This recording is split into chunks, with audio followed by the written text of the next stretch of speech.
नमस्कार। हम चर्चा कर रहे हैं फासीवाद के सिद्धांतों की। फासीवादी, जैसा कि आपको विदित है, इटली की एक तानाशाही विचारधारा है और इसके कुछ सिद्धांत हैं जिसकी हम चर्चा करेंगे। पहला है, इसका कोई सैद्धांतिक आधार नहीं है। किसी विचारधारा की भांति इनका तो ध्येय था कि हिंसा के द्वारा सत्ता को प्राप्त किया जाए। मुसोली कहता था कि हमारा कार्यक्रम सरल है, हम इटली पर शासन करना चाहते हैं। औपचारिक सिद्धांत लोहे तथा टीन की बेड़ियां होती है। मुसोलिनी ने कहा कि वे किसी सिद्धांत से बंधे हुए नहीं हैं। उनका उद्देश्य है बिना किसी बाधा के निरंतर एक उद्देश्य की ओर अग्रसर होना। मेरा कार्यक्रम कार्य है, बातें नहीं। देश, काल और वातावरण की परिस्थितियों के अनुसार हम कुलीन तंत्रीय अथवा जनतंत्रीय, रूढ़िवादी अथवा प्रगतिशील अथवा क्रांतिकारी तथा नियमवादी अथवा अनियमवादी सभी कुछ हो सकते हैं। दूसरा, प्रबल राष्ट्रवाद। इन्होंने राष्ट्र की महानता को अत्यधिक महत्व दिया। राष्ट्र स्वयं में पूर्ण व आत्मनिर्भर है। व्यक्ति का जो कुछ महत्व है वह सब राष्ट्र के महत्व के कारण है। राष्ट्र का एक देवी व्यक्तित्व है जो व्यक्तियों से पृथक लक्ष्य तथा आदर्श रखता है। व्यक्ति को राष्ट्र के लिए जीना और राष्ट्र के लिए मरना चाहिए। राष्ट्र से अलग व्यक्ति का कोई महत्व नहीं होता है। रोमन साम्राज्य जैसी प्रतिष्ठा इटली को प्राप्त करनी है तो यह तभी संभव है जब जनता राष्ट्र के प्रति अनन्य भक्ति रखे। तीसरा बिंदु है, राज्य आध्यात्मिक और नैतिक संस्था है। राज्य जनता की आत्मा का रक्षक है। राज्य ही शिक्षा के माध्यम से जनता को राष्ट्रीय और जातीय एकता सिखाता है और उसके विकास में सहायता देता है। यदि राज्य के प्रति श्रद्धा की भावना न हो तो विघटन की प्रवृत्तियां जोर पकड़ती है और वह देश राष्ट्र या जाति पतन के गड्ढे में गिर जाते हैं। राज्य से थोड़ा भी मतभेद रखने वाले को गोली से उड़ा दिया जाता था या उनसे श्रम केंद्रों में कठोर कार्य लिया जाता था और उन्हें गुप्त पुलिस की कड़ी निगरानी में रखा जाता था। चौथा, व्यक्ति और उसकी स्वतंत्रता। फासिस्ट राज्य में व्यक्ति को कोई स्वतंत्रता नहीं है। उनके अनुसार व्यक्ति की स्वतंत्रता राष्ट्र की शक्ति पर निर्भर है।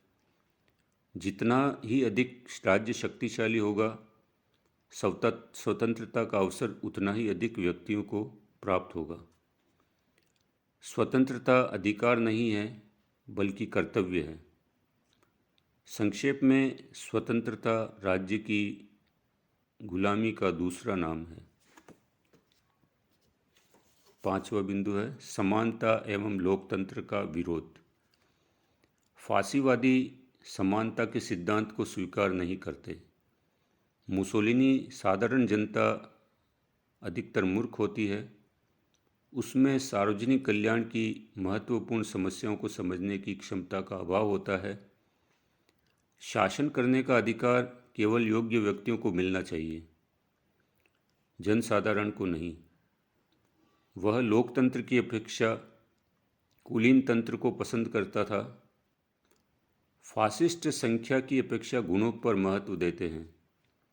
यदि 1000 मूर्ख एक बात कहते हो तो उसे स्वीकार नहीं किया जा सकता, किंतु यदि एक ज्ञानी जो बात कहे उसे मान्य किया जा सकता है। लोकतंत्र में थोड़े से धनी और बकवास करने वाले षड्यंत्री लोग राज्य की शक्ति पर कब्जा कर लेते हैं और जनता को मूर्ख बनाकर अपना स्वार्थ सिद्ध करते हैं। छठा बिंदु है, संसद का विरोध। फांसीवादी संसद को भ्रष्ट और धीरे चलने वाली, काल्पनिक, अव्यावहारिक तथा अयोग्य एवं मूर्खों के द्वारा चलाई जाने वाली व्यवस्था कहते थे। कभी कभी वे उसकी तुलना सड़ी गली लाश से भी करते थे। उनका विचार था कि संसद कोई रचनात्मक कार्य नहीं कर सकती है। मुसोलिनी का नारा था कि संसद का सत्यानाश हो। 7वां, एक दलीय शासन। राज्य में केवल एक ही दल होगा और वह भी फासिस्ट दल। वास्तव में फासिस्ट दल और राज्य में कोई अंतर नहीं था। मुसोलिनी दल का स्थायी अध्यक्ष तथा राज्य का प्रधानमंत्री एवं तानाशाह भी था। फांसीवादी राज्य में विरोधी दल को कोई स्थान नहीं था। विरोधी विचारधारा वाले दलों को समाप्त करवा दिया जाता था। वे कहते हैं कि जनता, उनका दल इतना अधिक श्रेष्ठ है कि चुनाव कराने की आवश्यकता ही नहीं है। फिर भी चुनाव का ढोंग रचा जाता था। 8वां बिंदु है हिंसा का समर्थन।